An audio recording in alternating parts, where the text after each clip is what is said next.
I kind of like how they record this song early in the film, and then it's from their perspective, it doesn't go anywhere. Nothing Yeah, changes for they know them. nothing about But it, and then right, but apparently the song's getting spread throughout, and it's becoming yeah, famous, and people are loving this. The Soggy Bottom Boys, yeah, right? Soggy Bottom, yeah. yeah, yeah, This famous band that no one knows about is like going hitting the charts and becoming popular on the radio. But they're just going about their life trying to get away from the devil and trying to complete their quest. yeah, So it's just interesting how that all works out. yeah. And then they go into that concert and start singing, and as he sings Yep. the first verse, and everybody freaks Right. out.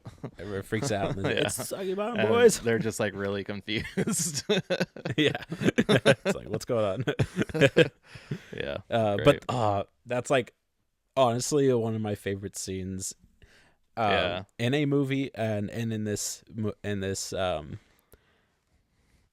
season of movies that we've been doing. Like, this is like probably my like top three like favorite yeah, scenes, just in how it all comes together, all the threads leading to this one point, pretty much every single thread yeah, in the movie, with them recording the song, with them like rescuing Tommy and finding their way onto this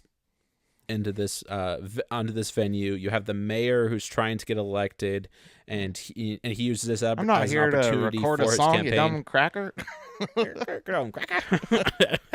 Right, in that scene where he goes Yeah, to the recording studio, and then he now uses this as an opportunity for his campaign to say, like, oh yeah, he's for the Soggy Bottom Boys, because like he's popular with the people, or the band's yeah, popular with the people, and everything. And then you have the wife there, who also, her name's Penny.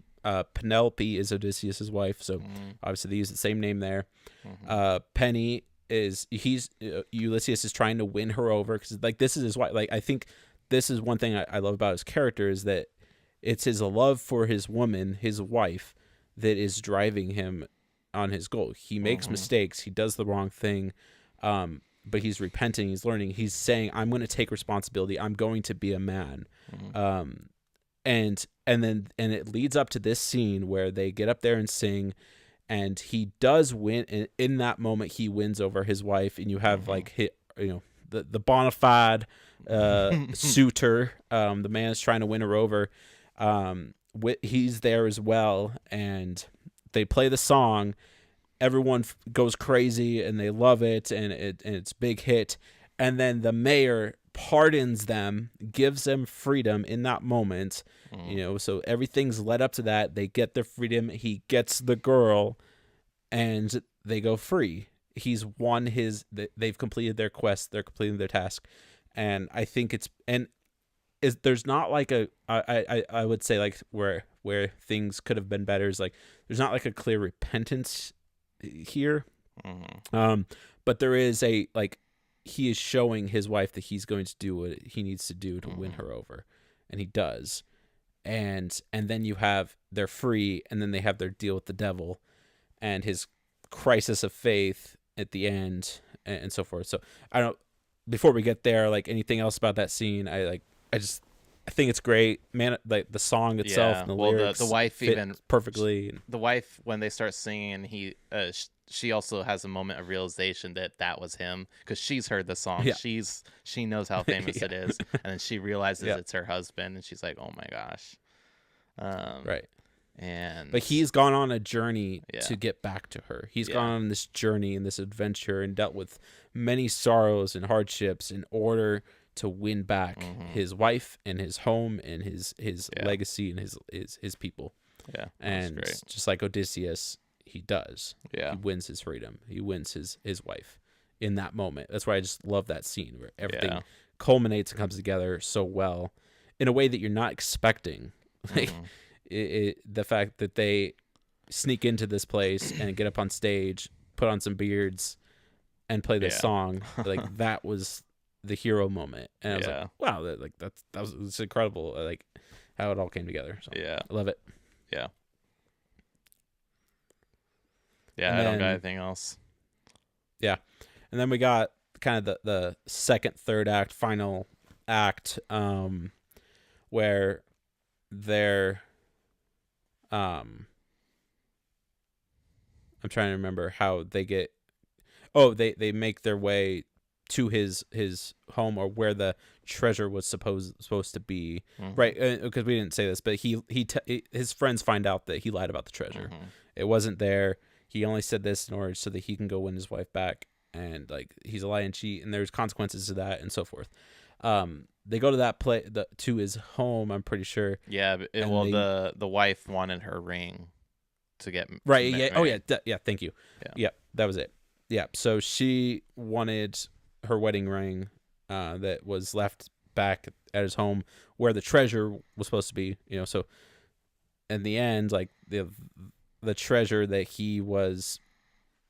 was fake then, wasn't real then. Like he finds, like, his treasure was his wife. His treasure was his family. That was the treasure that he was actually going after, but he lied to his friends about.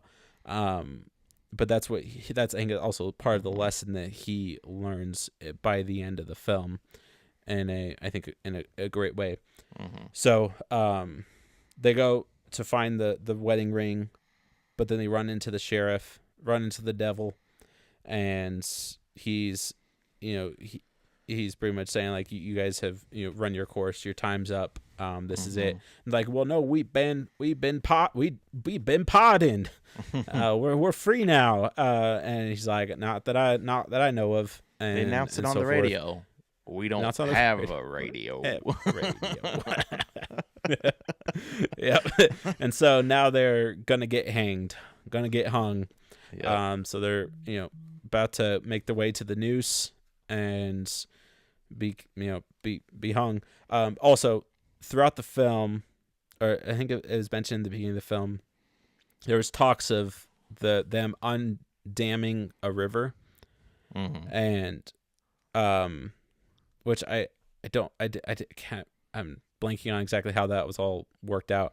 Basically, there was a river that they've been talking about undamming, to let it let the river flow through the valley, or something, and then this is the moment that happens, and there was like reference throughout the film and so forth, and now it's like as they're about to be hung, they're about to die, the river runs through this little valley where they're at, and washes them away and defeats the devil, the sheriff, and all the things, everything, and then that's when they win their final freedom, because they've been freed from the law, but the devil's still hunting them down, and then through, I would say, divine intervention, though you could say, well, no, it's just a natural thing. Like it was already, they've been planning on doing this. Like the river was going to get undammed, and they kind of knew this.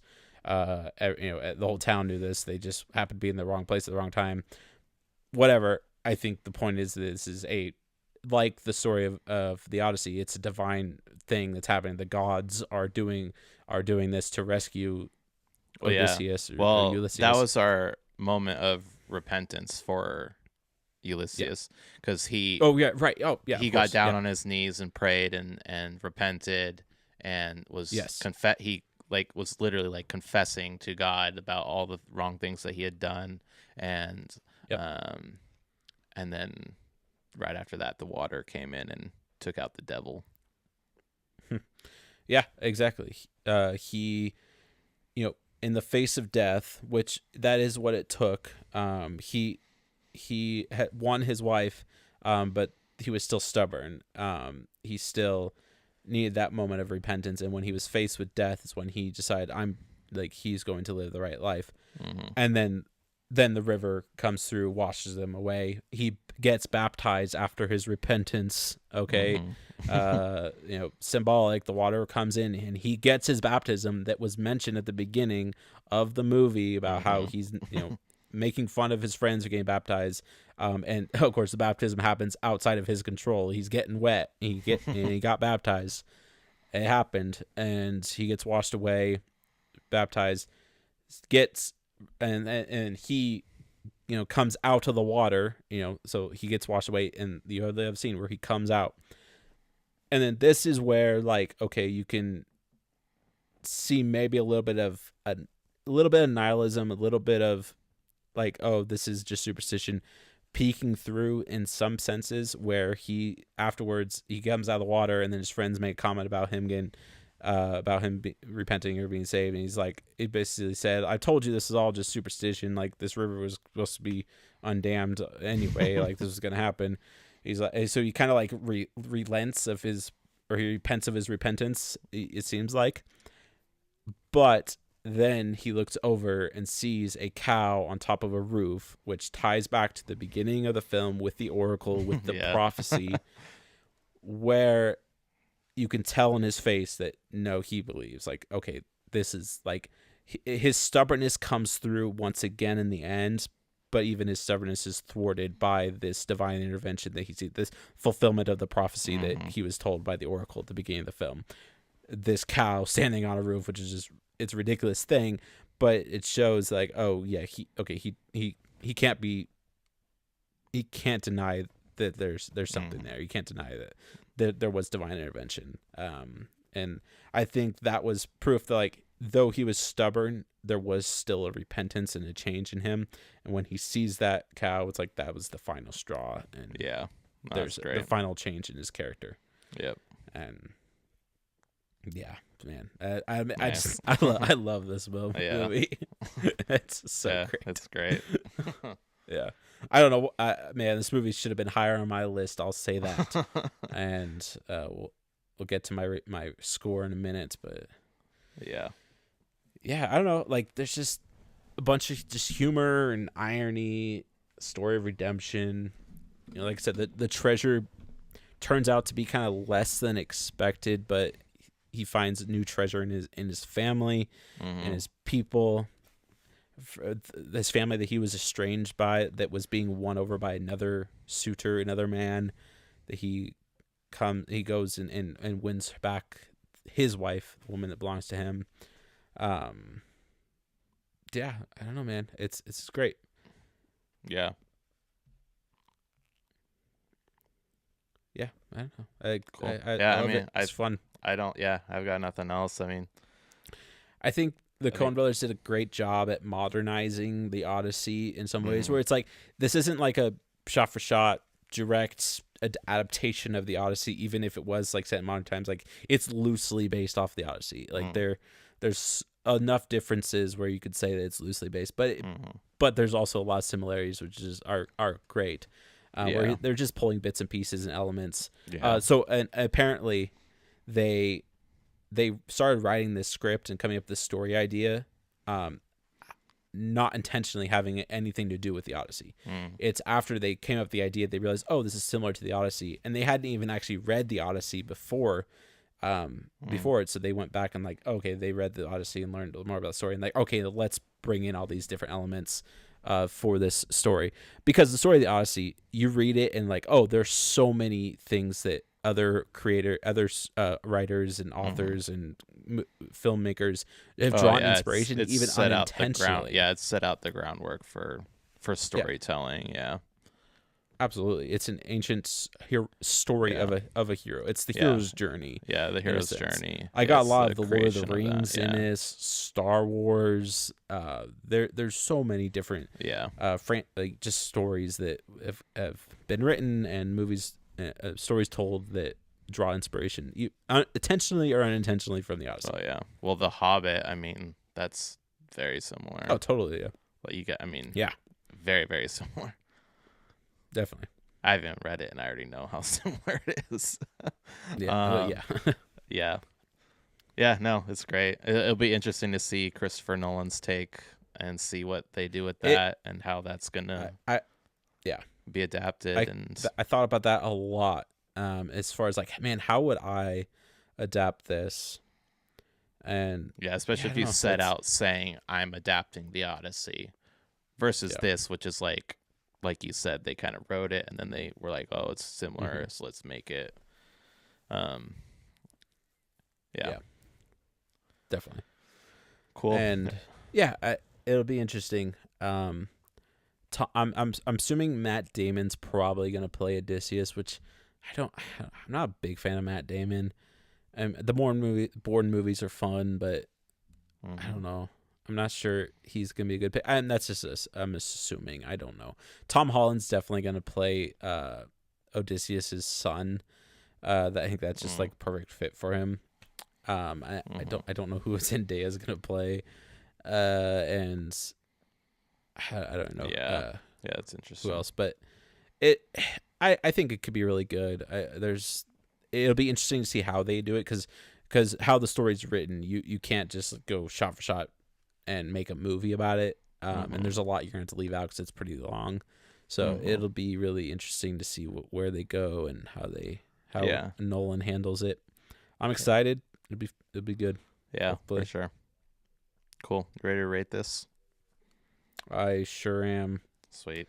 So Tobias, what's our highest rated film this season? Which was 2 films ago. Saving Private Ryan is our number 1. Yep. That's what 9.6. 6, yeah. Do you mind giving your rating first? I'm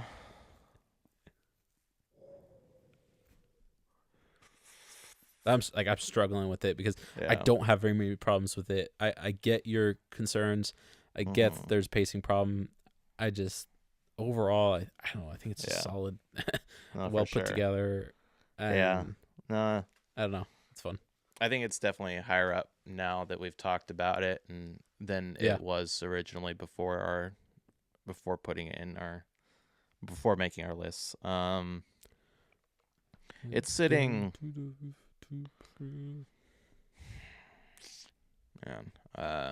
say at 9.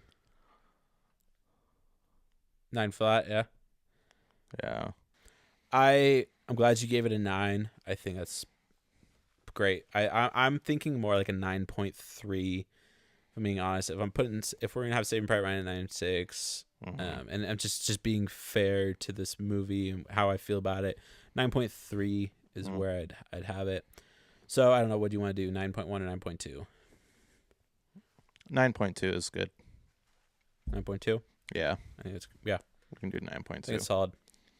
Yeah, cool. I mean this.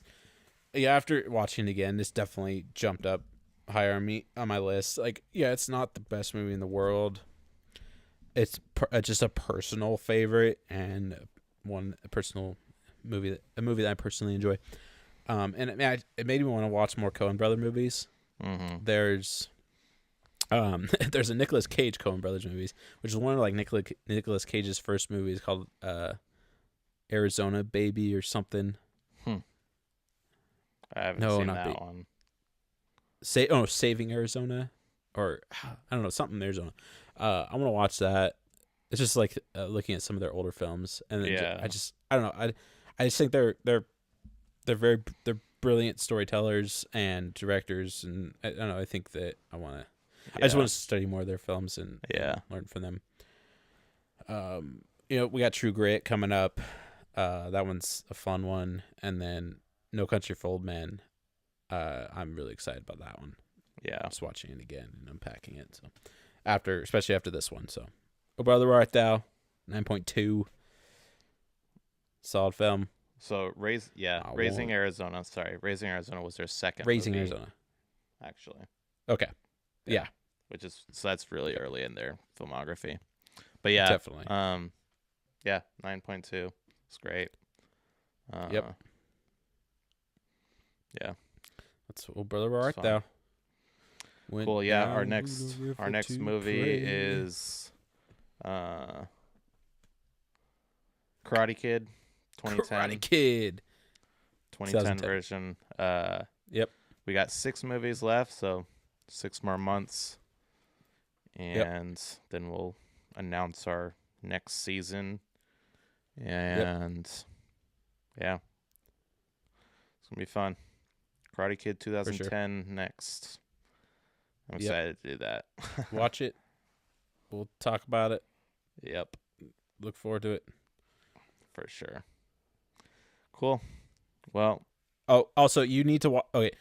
And I have a requirement or a suggestion. You should watch the first Karate Kid as well. I'm gonna do that at least, just to compare, and because I do think that'd be a fun discussion to add to it. We don't, if you don't have time, that's fine. But if you do have time, watch the first Karate. I'm definitely doing. I watched it once and had no interest in ever watching it again. Why? Because it's like okay. We need to finish this up. Okay, we'll talk about it. In my opinion, it was so poorly made. Like it's just so poorly made. Okay. Yeah. It's been a long time since I've seen it. I'll say that. So I don't know. I mean, it was old, yeah. So is that the only reason it was poorly made? Maybe.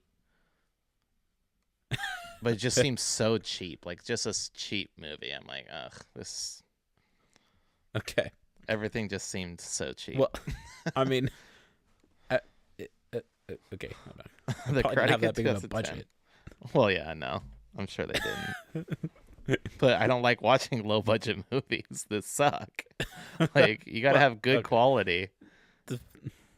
Okay, fine. Yeah, okay. Let's finish this off.